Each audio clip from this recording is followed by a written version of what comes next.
Shalom सर्वांना. आज आपण विषय पाहणार आहोत भक्ती की व्यापार.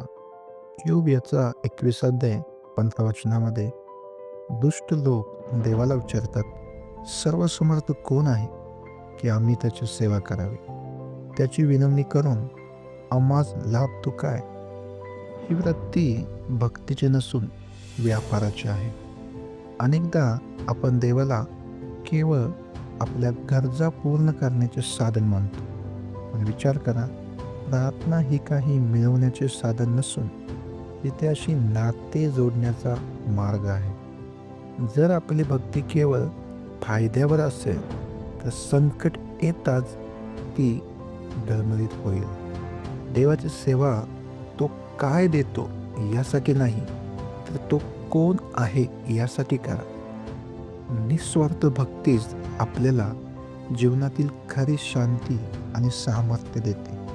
चला, आज आपला विश्वास व्यापाराकडून प्रेमाकडे वळवूया. प्रार्थना करूया. प्रभू, मला असा निस्वार्थ विश्वास दे, जो केवळ लाभासाठी नव्हे, तर तुझ्या भेटीसाठी व्याकुळ राहील. येशूच्या नावामध्ये